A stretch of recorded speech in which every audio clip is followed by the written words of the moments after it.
"I thank you," said the king, "for that you have delivered into my hands one whom I had vowed to punish, in that he has caused us more scathe by fouler means than any living man.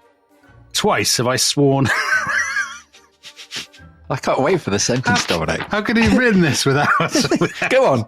Without I should laughing? explain to the listeners that this is about the 10th time Dominic has tried to read this. Come on. Okay, give us a sentence.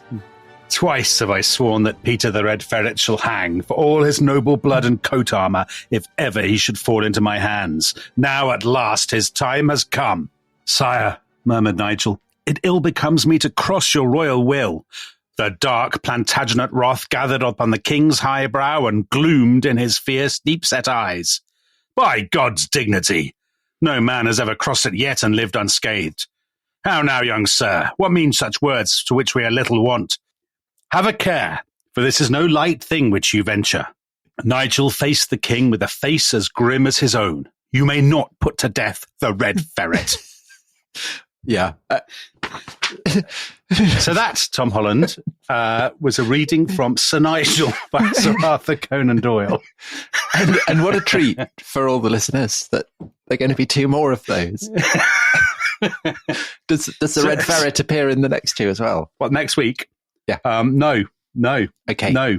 Okay. The Lord of Grosbois appears. Listen, so that was the fate of the Red Ferret. There's a massive disagreement between Sir Nigel and the King, Edward III. Tom, you talked last time about how much you loved that book, Sir Nigel, when you were growing up. I can't believe that you're desecrating it with your laughter. Well, and your whippledwee. It is, yes, it is, Paul. So we're talking about the 100 Years' War. Last time you gave us, I suppose I'm biased because it's kind of my podcast, but I thought it was a brilliant summation of the causes of the 100 Years' War. It's an incredibly complicated story. The relationship between France and England. Philip VI, I think is Philip VI, isn't it? Yes. French king. Philip of Valois. Yeah, increasingly fat and depressed. Yeah. But who has disgraced himself by his provocations against the rightful king of France. The gallant Edward III. Anyway, Edward III has launched this sort of slightly preemptive war, hasn't he? He is concerned about Scotland in the north. He's got France across the Channel. You ended the last podcast by saying that everybody in Europe basically thinks the English are going to lose. They're the massive underdogs. France is 6 times richer, many times larger, the home of chivalry, of gallantry, of kind of the knightly code, all of that kind of business. Mm-hmm. How does Edward, Tom, think what's his strategy? How is he going to play this? Well, he spells it out, actually, in a letter to the Pope, no less, which he writes a couple of years after the start of the war. And he says that that his aim in fighting the war is we only make a shield against him who levelled a deadly blow at our head. So that's Philip of Valois. The best way to avoid the inconveniences of war is to pursue it away from one's own lands. It makes the best sense for us then to fight our enemy in his own realm in alliance with the power of our allies, rather than to wait for him to batter down our front door.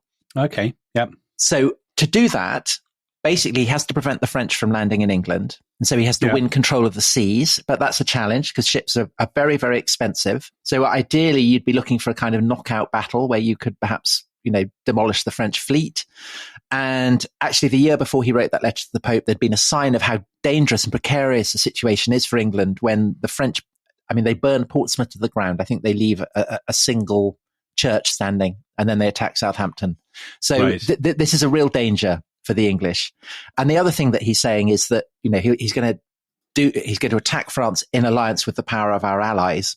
So he has these 3 kind of semi-independent realms in France. So there's Aquitaine, which he's defending. There's Brittany, where he has very kind of close allies. And then there's Flanders. And Flanders, of course, is the closest theatre of war to England. It's the easiest for him to get across to. And it's also France's richest province by far. Yeah. And so by attacking that, he will force the French king to focus on that rather than attacking Gascony, which is a long way from Paris. And Edward, as his predecessors on the throne of England have understood, recognises that the key to winning Flanders over isn't necessarily to target the Count of Flanders, who's an ally of the French king, but to target the cities where the weavers live, because they are dependent on the supply of French wool. So these are the Ghent and Bruges and Ypres and all these places. Yes. So 1337, Edward bans wool exports. And this imposes massive strain on the various cities in Flanders. And by December 1337, basically the whole of Ghent is in a state of revolution. And it's led by a guy called Jacob van Artevelde, who is a merchant in Ghent. And he basically makes the economic case for allying with Edward. He says to his fellow weavers and merchants, "Without the goodwill of the King of England, we shall die, for Flanders lives by making cloth, and cloth cannot be made without wool. It follows, therefore, that we must make a friend of England." Right. And the other leading cities in Flanders, so Bruges and Ypres, I mean, they all hate each other, but on this they agree. And they basically say, the cities, that they will be neutral in the coming conflict. And Jonathan Sumption, in the first volume of his immense history of the 100 Years' War, describes this as one of the few examples in history of a wholly successful economic blockade. So it has exactly the results that Edward wants. And Edward is hopeful that things might go even further, because Van Artevelde is quite keen actually to have an open alliance with England. But the problem with that is that if the various Flemings do row in openly behind Edward, then that puts them in breach of their oaths of loyalty to the French throne. So what's the way around that?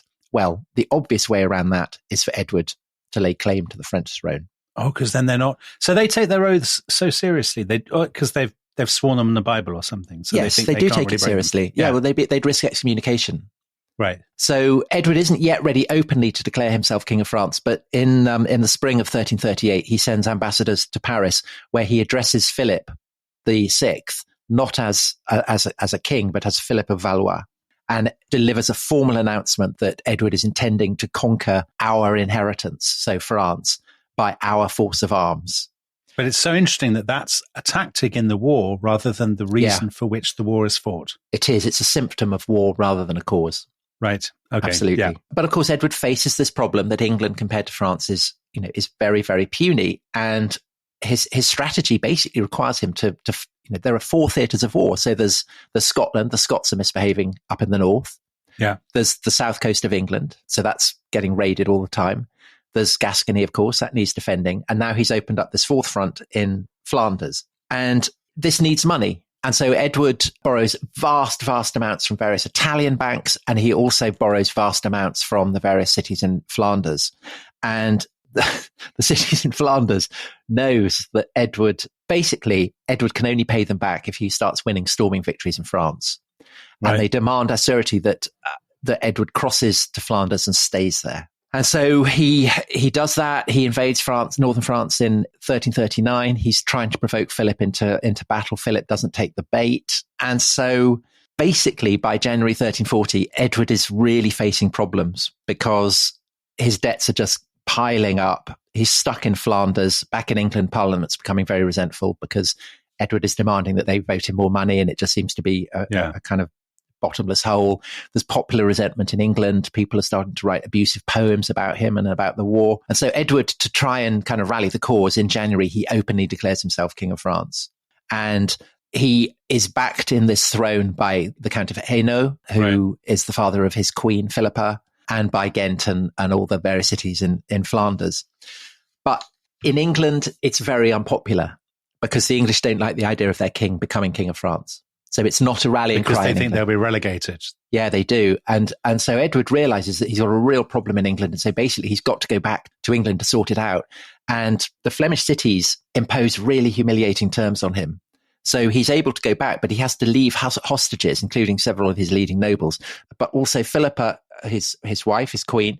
And this is when she gives birth to her 3rd son, who is called John in Ghent, which is why he comes to be called, in due course, John of Ghent, i.e. John of Gaunt. So he'll become a kind of famous player. I never knew that, Tom. Yeah, so that's the reason. I've really learned something tremendous. John of Gaunt is actually John of Ghent. Yes, so that's where that comes from. Crikey. So basically, Edward is facing the collapse of his entire strategy because he can't afford it. And you might think that this would be enough to bring him to terms, but he's still absolutely determined to carry on the war. He's still absolutely determined that he's got the right strategy. And what are the reasons for this? Well, I mean, there is no disputing the fact that he is probably the biggest lad ever to have sat on the throne of England. I mean, he's very, very good at certainly getting his immediate circle on his side. And indeed, this is why he goes back to England, because he's confident that his kind of glamour, his charisma will succeed in winning his subjects back to his cause. So just for the listeners' benefit, he's about 26, 27 at this point. I think he turns 27 in 1339 or so. So he's absolutely in the prime of life. Yeah. Serial tournament winner. Yeah. Lover of gallantry, all that kind of stuff. He's got this sort of JFK style glamour, I guess. Arthurian glamour, because it is Camelot. I mean, It's overtly Camelot. So, I mean, shortly after he's overthrown Mortimer, who'd been blocking the throne for him, he goes to Glastonbury to pay his respects to the tomb of Arthur. And the various lads, his friends, who had helped him to overthrow Mortimer, are kept around him rather in the way that Arthur keeps the Knights of the Round Table around him. And in 1337, when the war begins, he elevates 6 of them. He makes them earls. So the one who will become the most famous is he's the 5th son of the Earl of Hereford, so very low down the pecking order for that family. But he's created the Earl of Northampton. Right. And, it's very much the idea that you get in Shakespeare's Henry V, where he talks of we few, we happy few, we band of brothers. This is what Edward III is all about. But as you said, he's also very, very good at dazzling his people with tournaments and, all the kind of Camelot stuff. Yeah. So that's important. Public relations is really, really important. But he's also, he's pursuing the right strategy. He's the great strategic genius in the 100 Years' War. His strategy is right. And even though, he's got money problems, he's right that denying the French access to the Channel ports, which is what the alliance with Flanders has brought him, is really key, because that means that basically the English are safe from invasion. So that's its first target. But on top of that, he has, I mentioned at the end of the last episode, he has a secret weapon. And this secret weapon is the longbow, which is a word that is kind of brought into common usage over the course of the 14th into the 15th century to describe a specifically English bow that is about the height of a man, maybe even higher when strung. And they're so long that they can accommodate kind of very, very long arrows, because you can draw it all the way back to your ear. So that gives it a much greater velocity. And Dominic, I'm afraid that I have to introduce some maths at this point. Maths? This is a first, and the rest is history. Yeah, so I'm going to read a sentence from an essay by Clifford Rogers, who brilliantly is professor of medieval history at West Point, the military academy in the United States. So very interested in weaponry. And he says that the exceptional thickness of these bows is crucial because the draw strength of a straight bow rises proportionally with the cube of its thickness, so that, for example, 30% greater thickness equates to 120% more power. Did you understand that? I did. I followed that very closely. Good. So they're very long and thick bows, basically. And incredibly powerful. So they have incredible penetrative power, and they can penetrate through chainmail. And that's the key thing. So obviously people had bows before. So, but you're telling me that all the bows that people had previously employed, from the Romans through to the Franks to the Normans and so on, this had not occurred to people before to have bows of such size. Well, there is controversy around this. It probably won't surprise you to learn that there are revisionists who claim actually the longbow is nothing, that it's just another word for bows that already existed. But I think that's improbable, both because the word longbow does get introduced because of the impact that it has, and also because you do, at the beginning of the 14th century, you start to get both manuscripts and illustrations that are referring to bows that are clearly longbows. So the earliest manuscript to show a longbow is about 1305. The first document that unambiguously describes a longbow, it's in a murder indictment that can be dated very precisely to the 4th of July, 1313. And so what that suggests is that I had always thought, this is what I read when I was a child with my 100 Years' War obsession, that Edward I had picked it up from Welsh fighters in his wars against the Welsh. Because the Welsh are very famous because of Agincourt and whatnot. But it turns out that this seems not to be the case. It basically seems to have been invented in the first decades of the 14th century, and it seems to have been targeted against the Scots. So it may be that it's a response to Edward II's war going badly against the Scots, Bannockburn, and the aftermath of that, an attempt by the English to basically consciously develop a weapon that will enable them to redress the balance of war. And certainly at the Battle of Halidon Hill, which is where Edward III wins his first great victory against the Scots outside Berwick, Henry of Huntingdon, the chronicler, specifies that it's the ability of English archers to penetrate mail that comes as a shock to the Scots and basically kind of leads to their rout. The sense that this is something new. Right. And so I think that we did an episode on Trafalgar, and the whole thing about Trafalgar was that Nelson could be confident that his mastery of naval warfare was in every way superior to that of the French and the Spanish, that the Royal Navy's ability to inflict carnage on their enemies was quantitatively greater and qualitatively greater. And this essentially is what Edward III also has. He has a military technology that he knows that if he can bring it to bear on his enemy, he can essentially annihilate them. And this is, in the context of medieval warfare, is very unusual. Very, very decisive battles in the Middle Ages are rare. So Hastings stands out precisely because it is so unusual. It's the exception that proves the rule. So Edward's aim is very radical, and there's a kind of pleasingly Nelsonian quality to his first great victory in the 100 Years' War, which is that it comes not on land, but at sea. Because in June 1340, he's brought the news that a great French fleet has descended on Flanders. So it's enemy territory to the King of France. And it's anchored in the mouth of the river Zvin, which is opposite the port of Sluys, which today is landlocked because of the estuaries silted up. But back then it's the kind of a major port. And so Edward has brought this news, and he promptly empties all the harbours across England of shipping, and he packs these ships with infantrymen, so men-at-arms, but above all with longbowmen. And he sails for Sluys. And when the French have brought news of this, they decide that they're going to adopt a defensive strategy. And so they draw their ships up in 3 lines, and they've got some absolutely massive ships, one of which is Edward's flagship, which had been captured. So very humiliating for Edward. Yeah. And they put them in the front row, and then they chain them up, and then they put another line, and then another line. And the aim with this is to create a kind of absolutely impassable barrier so that the English can't force it. But Edward has the advantage that is provided for him by his longbowmen. So the English fleet closes in on the French lines, which are absolutely immobile. And the French have crossbowmen, so the crossbows are kind of mechanical, have bolts, can deliver, very powerful, but are very slow to load and can't fire as far as the longbow, as it turns out. So essentially, they can't reach the English ships, but the English ships with their archers can reach the French ships. And this kind of rain of death descends on the French. A contemporary who saw it says that it was like hail in winter. Just on the longbows, Tom, can I ask you a quick question about the longbows? So the people on, they are trained longbowmen. They've been training at home. Yeah. And the bows, the story is always that they're made of yew. Is that right? Yeah. That they're made of yew? And they are literally the height of a man. So they're like 5'10", 6 foot, or whatever it might be.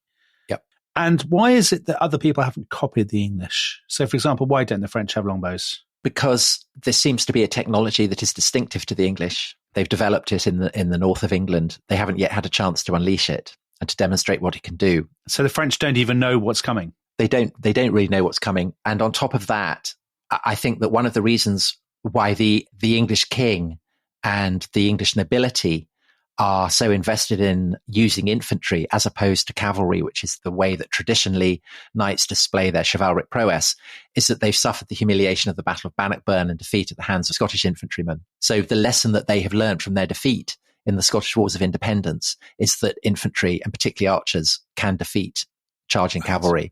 Yeah. So this is a lesson that they have absolutely internalized. Whereas for the French, the very idea would be a kind of heresy. So they're just not prepared to grapple with it. And it's at the Battle of Sluys that they first demonstrate what can be done with this weapon, because the rain of death that falls on the French at Sluys is such that by the time the English ships close in with the French ships and grapple them, people are dying all across the decks, and the men-at-arms can jump onto the French ships, clear them, seize them, and then these, the ships in the first line are so massive, so high, that the archers can then step onto them and just kind of rain death down on the other ships beyond them. And it's absolutely lethal. And it's not only the English who are attacking the French ships, because the Flemings, who are in alliance with the English, they see what's going on. Yeah. And they pour out of Sluys, and they attack the French in the rear. And it's an absolute bloodbath. And the slaughter carries on well into the night. And Edward's triumph is total. And Edward actually captures one of the admirals. The other 2 have died. And this is a guy who's been leading raids along the English coast. And so rather than ransom him, which is what convention would prescribe, Edward hangs him from the yard arm of his ship. And that's a pretty bold statement. It is absolutely a bold statement. Yeah. Yes, it is. And what Edward is doing is marketing himself not just as the leader of a kind of a terrifying war machine, but as a man who is prepared to inflict terrible punishment on his enemies. He's absolutely sending a marker. So that, combined with the annihilation of the French fleet, I mean, Jonathan Sumption describes it, says that the French had suffered a naval catastrophe on a scale unequaled until modern times. I mean, so basically until the time of Nelson. Isn't there some tremendous story about the king's jester telling him the news or something? Yes. So people are very nervous about telling Philip VI what has happened. And then the story is that the jester is pushed into his presence and he cries out, "Oh, the cowardly English, the cowardly English." And then the king says, "Well, why were they cowardly?" And the jester replies, "They did not jump overboard like our brave Frenchmen." So tremendous stuff. Yeah. And the corollary of this great victory is that it repairs Edward's prestige just when he needs it to be repaired. But at the same time, it gives the English control of the Channel. And so therefore, Edward's strategy of taking the war to France is enormously facilitated because he can be confident now that the war won't come to England. So from this point onwards, he can hit the French at will, effectively, because he has control of the Channel, right? I mean, This has completely changed the course of the war. Isn't there a claim, Tom, which I always enjoy, that the fish at Sluys had drunk so much French blood that if God had given them the power of speech, they would have spoken French? Oui, c'est vrai. Well, French fish, who'd have known it? Right. Should we take a break, Tom? And then you can return by picking up the story after the Battle of Sluys, because I think we're heading for an even more exciting battle. Yeah, an even more crushing victory. The Battle of Crécy. This is a tremendous story. All right, we shall see you after the break. This episode is brought to you by Rocket Money. Tom, we often talk about how to organise our finances. I'm very conscious that I'm paying for a lot of mad subscriptions. And there's one thing that we've talked about often on this show. It's the thing that we probably hate more than any other, and it's a hidden fee. I would love to get my finances under control. There are all these things piling up on our bank statements, and I think I need to fix this problem. I need to sort this out and to stop this. I mean, my finances are so chaotic that I need this app. So I'll tell you what it is. It's called Rocket Money. It's a personal finance app that helps find and cancel your unwanted subscriptions. It monitors your spending and it helps to lower your bills so that you can grow your savings. With Rocket Money, you can track all of your subscriptions and you can easily cancel within the app with just a few taps, saving you time, avoiding charges. And you can also set budgets and goals and get personalized insights and regular reports to track how you're doing. They will even send you real-time alerts for large transactions, upcoming bills, refunds, and even low balances. So let Rocket Money help you reach your financial goals faster. Join at rocketmoney.com/ishistory. That's rocketmoney.com/ishistory. rocketmoney.com/ishistory.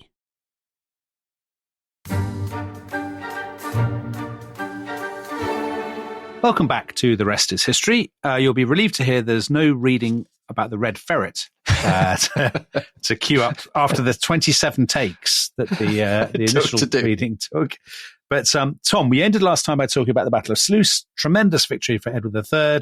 He has established this strategy of annihilation. He basically doesn't have the resources, does he, to do your traditional medieval war of kind of capturing a castle here, castle there, No. bringing the enemy to terms. No. So what's his plan, would you say, from Sluys onwards? I think his plan is a kind of force de frappe to corner the French army and to inflict such a devastating defeat on it that Philip will be brought to terms. So very like Nelson. I mean, it's a kind of Nelsonian strategy, only he wants to adopt it on land. But the problem is precisely that he does have to bring Philip to battle.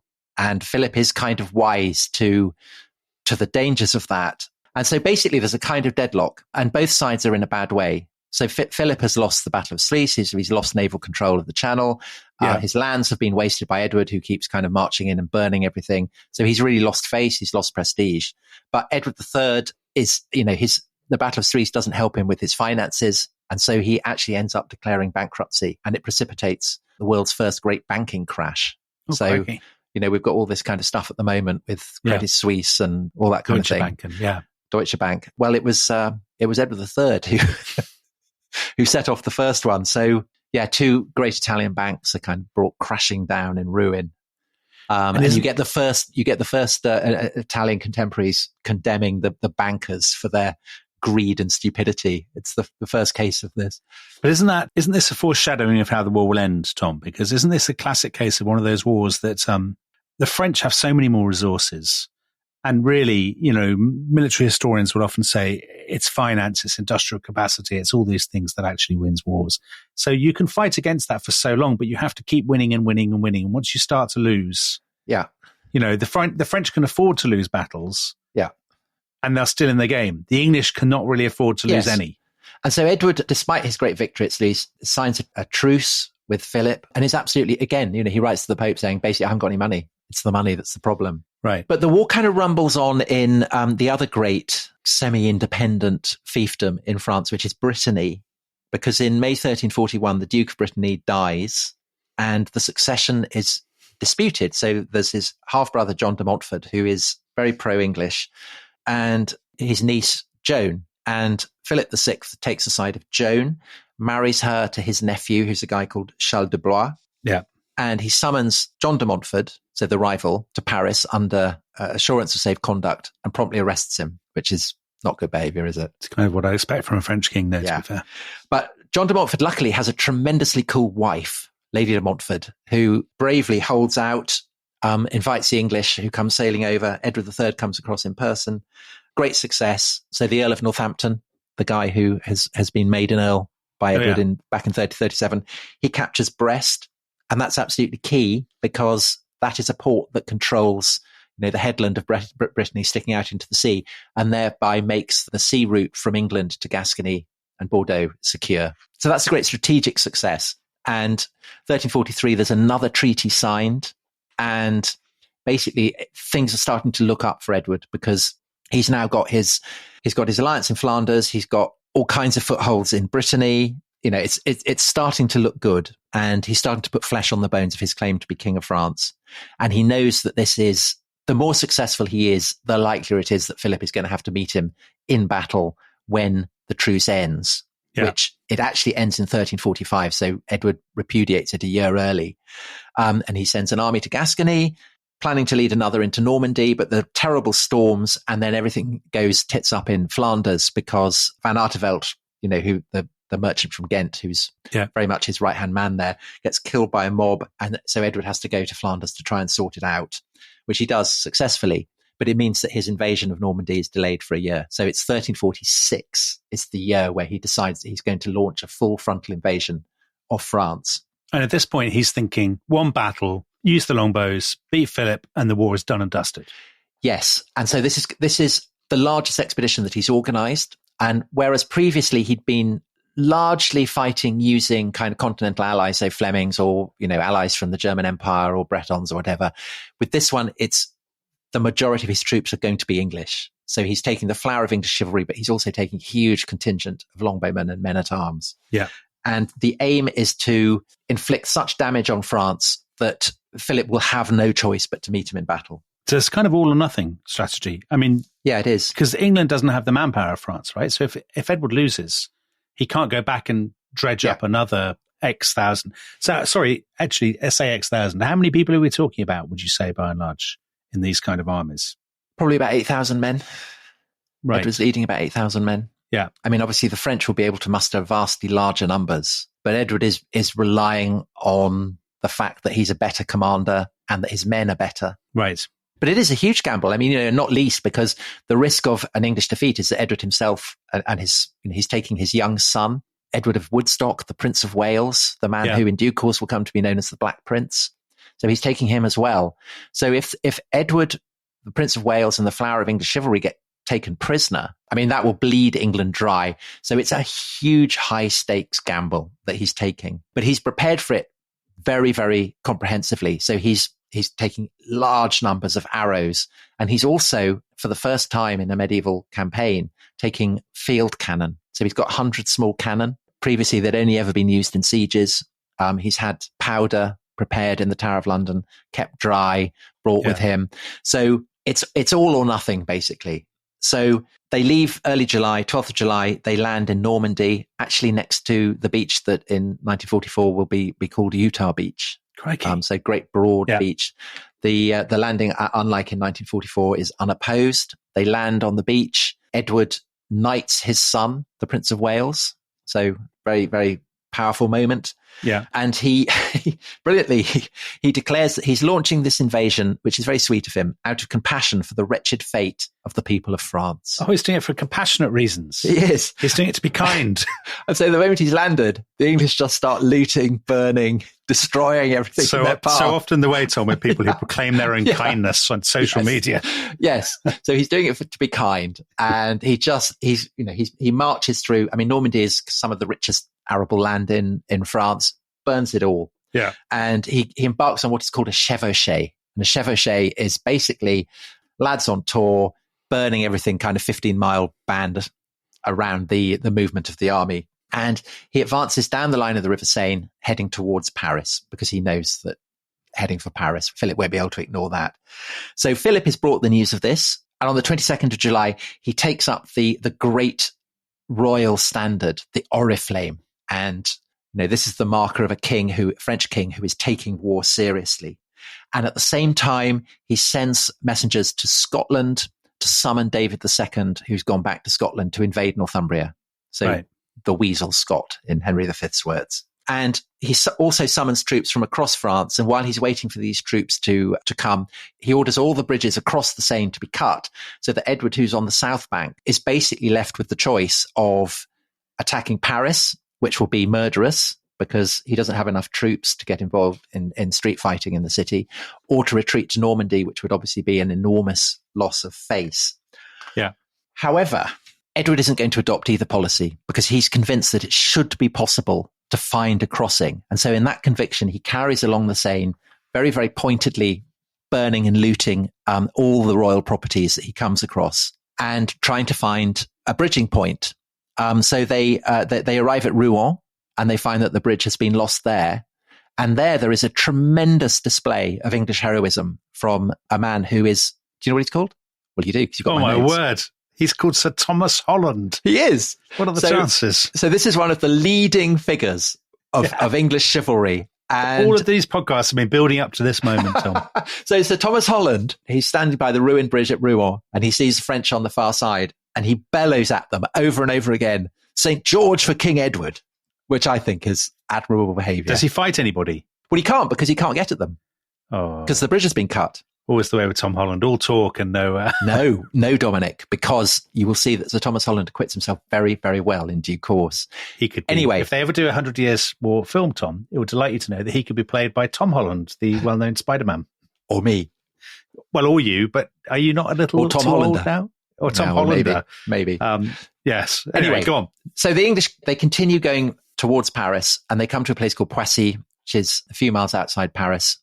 And the bridge there has been broken, but engineers inspect it and they tell Edward, actually, I think we can repair this. But it's, this is very kind of Horatius on the bridge stuff, because once they've done that, it will require English troops to cross it in the assurance that they will basically be sitting ducks as they cross it.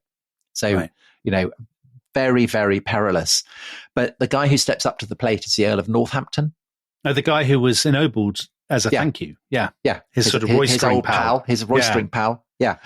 And they get over the crossing. They engage the French in brutal hand-to-hand combat, and they hold them back as the English manage to make a crossing. And, the English do indeed have many casualties, but not as many, it turns out, as the French, because all the holding force on the north side of the river are wiped out, and Edward is able to get across. So this is a great moment. And Edward now decides that he is going to head towards Ponthieu, which is the estate that, is his inheritance as King of England. It's been confiscated by Philip, so it's been annexed. By going to it, Edward is basically making a statement that he is going to his own, but it is also land that he's familiar with.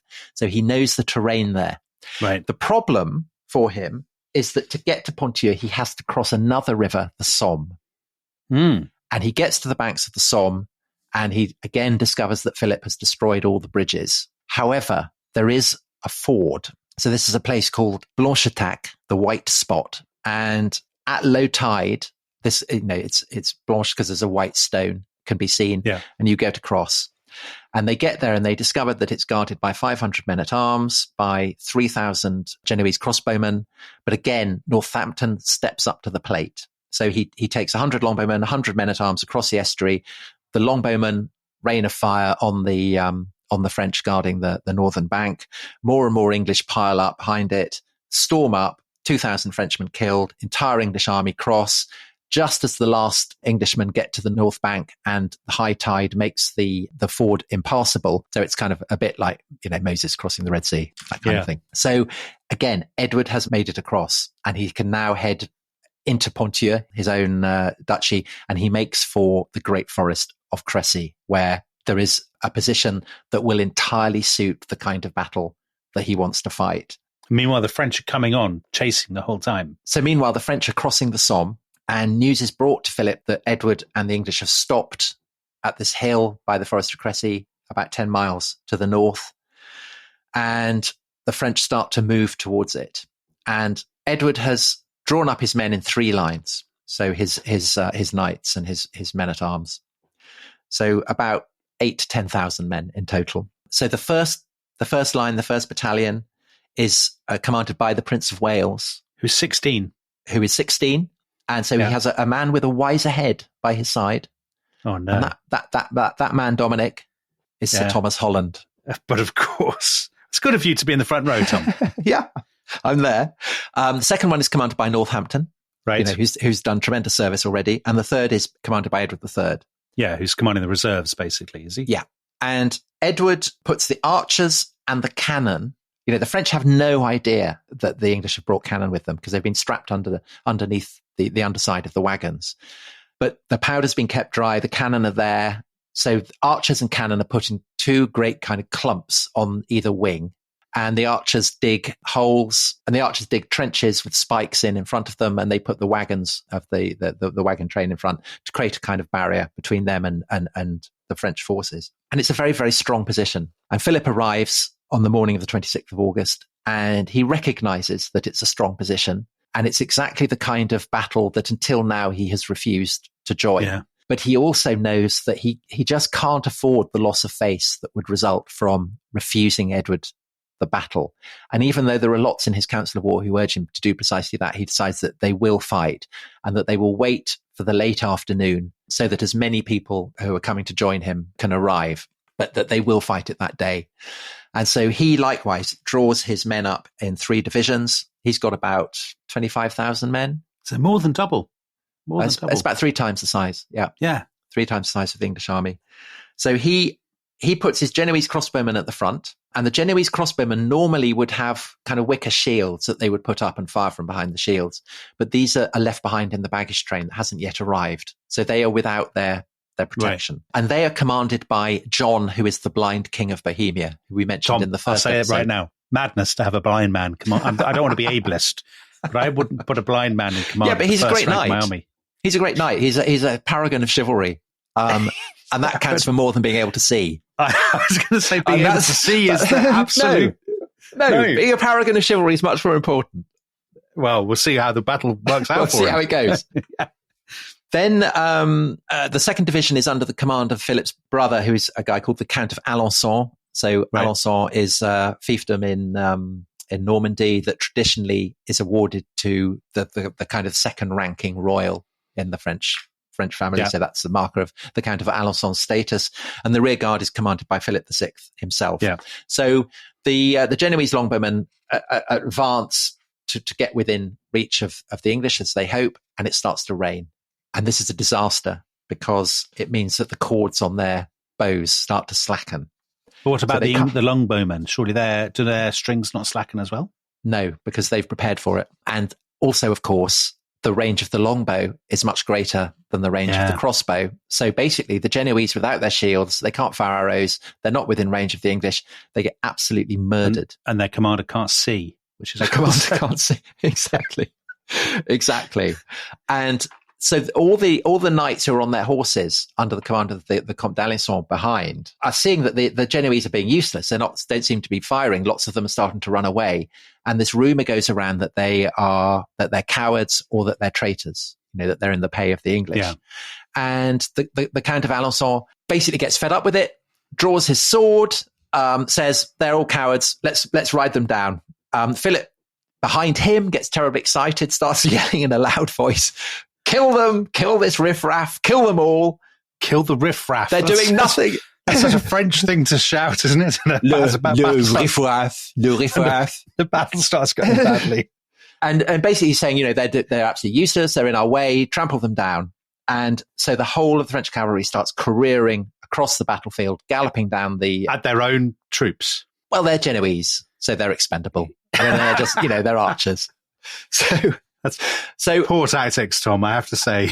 And Edward has brought so many arrows that the arrow rain just keeps falling and falling and falling. And the French discover, as the Scottish knights had discovered earlier at Halidon Hill, that these are arrows that can penetrate their armor.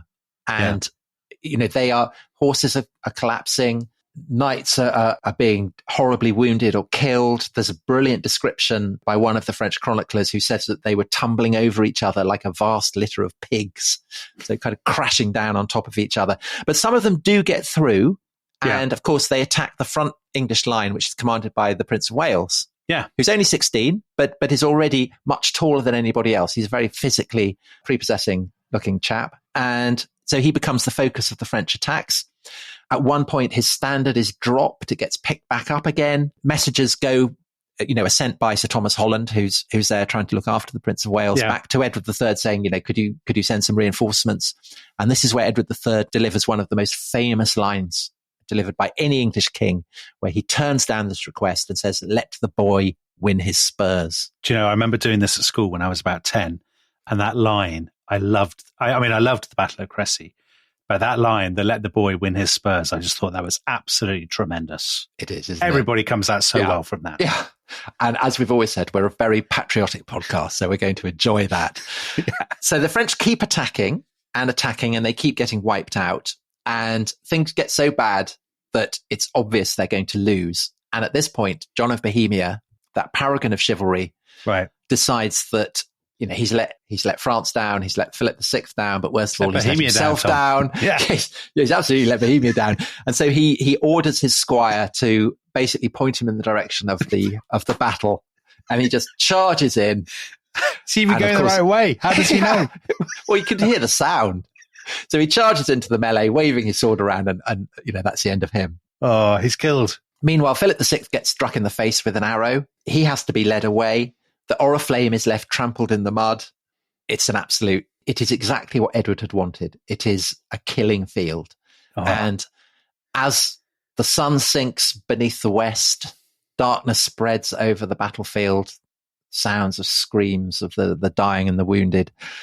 Edward orders a great windmill on the hill to be filled with brushwood and set on fire, so that the English will have a focus, but also they can see the scale of the victory that they've won. Tom, why on earth did Gibson waste his energy with Braveheart? I don't know. This would be a tremendous film, wouldn't it? And Edward comes and finds the Prince of Wales and embraces him and declares, "Fair son, God save you. You are my good son, and you have acquitted yourself nobly today. You are worthy to keep a realm." And the Prince of Wales has been given the ostrich feather crest of the fallen King of Bohemia. Ich dien, I serve, and he gives it to Edward, and Edward gives it back to the Prince of Wales. And that's why the Prince of Wales to this day has the feathers. Has the ostrich feathers. And that motto, Ich dien. Exactly so. So all very stirring. In the morning, a fresh contingent of French come up, get wiped out. So that's even more who've been wiped out. And the French casualties are stupefying. I mean, thousands and thousands are dead. King of Bohemia is dead. 11 princes are dead. The Count of Flanders is dead. The Count of Alençon, who had led the disastrous charge, is dead. An archbishop is dead. English casualties, 300 men. God, this is one of the best episodes we've ever done, Tom.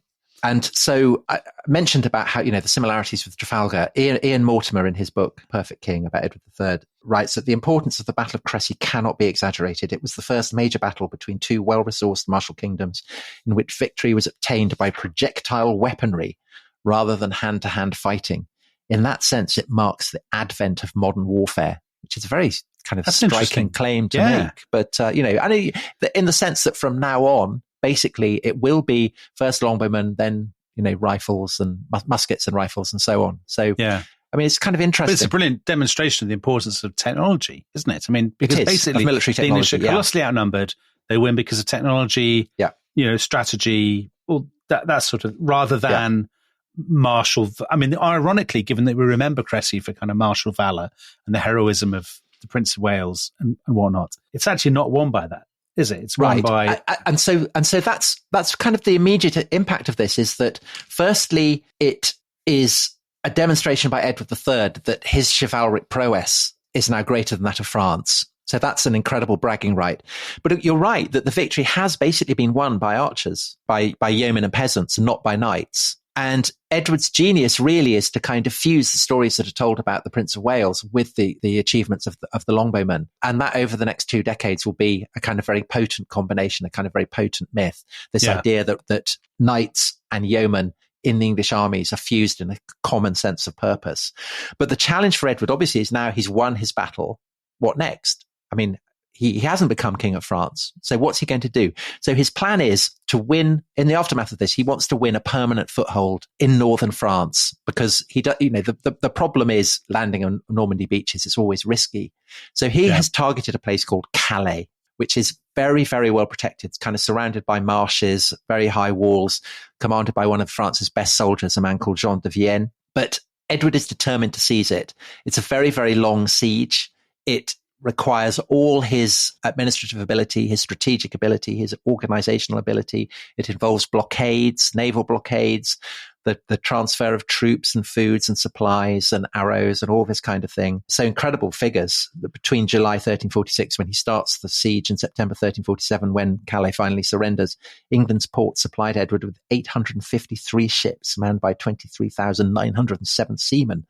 Very precise figures, reflective of the kind of the paper trail. You need some kind of bureaucracy to do all this. And while this siege is going on, there are 2 further, kind of incredible triumphs that set the seal on this Annus Mirabilis. The first is that on the 17th of October, David II, the Scottish king, who in obedience to the Old Alliance has invaded England, is met at a place called Neville's Cross, an English army led by 2 lords, Neville and Percy, who in the 14th century and 15th century particularly will become massive players. Yeah, the great northern magnates. The great northern magnates, and the Archbishop of York. And the Archbishop of York has taken with him the banner of St. Cuthbert from Durham Cathedral. Yeah.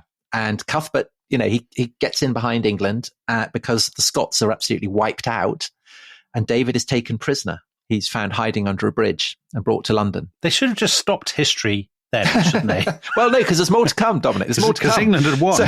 So the following year, 20th of June, 1347, Charles de Blois, who is Philip VI's candidate to be Duke of Brittany, is defeated, and he's taken prisoner and taken to England. So the prisoners are stacking up. Philip VI, meanwhile, has attempted to relieve Calais, can't do it, so retreats. So that's another humiliation for him. And on the 4th of August, 1347, Calais surrenders, and it's an unconditional surrender. And in token of this, Jean de Vienne and 6 of the burghers of Calais, so not burgers as in, Big Macs, but people who are kind of leading merchants, that kind of thing. They come out from Calais, they're bareheaded. Jean de Vienne is holding his sword backwards as a kind of symbol of his acknowledgement that he's been defeated. So he's riding out. Behind him, walking barefoot, come the burghers, barefoot, only wearing their shirts, and they're wearing halters around their neck, which is kind of symbolic of Edward, their acknowledgement that Edward has the right to hang them. Edward says he is going to hang them. His wife, his queen, Philippa, begs for mercy. And this is what queens do in the Middle Ages. Kings are very stern. Queens beg for mercy. Yeah. The king then gives in to the queen, and everyone is satisfied. So Edward has simultaneously been able to demonstrate that he's a figure of terrifying determination, but also that thanks to Queen Philippa, he's going to show mercy. So he lets the people of Calais live, but he expels them because his aim is to reestablish Calais as an English city.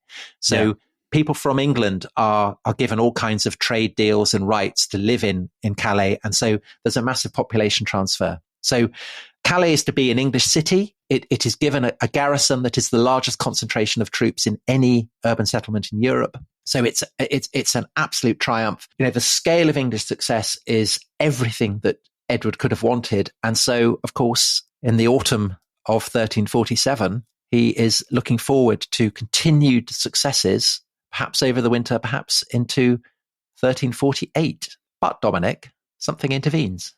So am I right in thinking, Tom, that hundreds of miles to the south, is it Messina in Sicily, a Genoese ship lands at that pretty much that exact moment. Pretty much as Calais is falling, yeah. As Calais is falling. And on board the ship, some of the sailors are carrying an unknown and utterly deadly disease. Marked by black buboes under the armpits. And I mean, that really, if this was we were joking about it being Game of Thrones or it being a Hollywood film, but that is the ultimate twist, isn't it? That you can just see the picture fading on the scenes of celebration and then a kind of epilogue or a post-credit scene of the ship arriving. The Black Death is coming. And that changes everything. And actually, I would love to hear what happens next, but we're not going to, are we? We're going to wait till next week. We are. For those of you who are members of the Rest is History Club, I know people love hearing this again and again. So I think we should give people what they want, Tom. Yeah, that's what they want. For those of you who are members of the Rest is History Club, you can find out what happens next. Does the Black Death make a difference to the course of the 100 Years' War? Spoiler alert, it changes everything. You can hear that right now. If you're not a member of the Rest is History Club, and you could, of course, join up at restishistorypod.com, but if you don't want to, you'll have to wait till next week. And that's sad. So, and next week, it's not just about the Black Death, it's also about the Black Prince. The Black Death and the Black Prince. Very good, Tom. I like it. So we will be joining you next week with the Black Death and the Black Prince, and the next, and most importantly, the next exciting reading from Sir Nigel. And when I tell you that this is the moment where Nigel meets Raoul de la Roche-Pierre de Bras, a free vavassor of the noble Count of Toulouse, you will know how exciting that is. A very debonair man, Tom, and he and Nigel become fast friends, as you will remember from your childhood reading. Yeah. So there's lots to look forward to next week. And on that bombshell, we will say au revoir. Au revoir.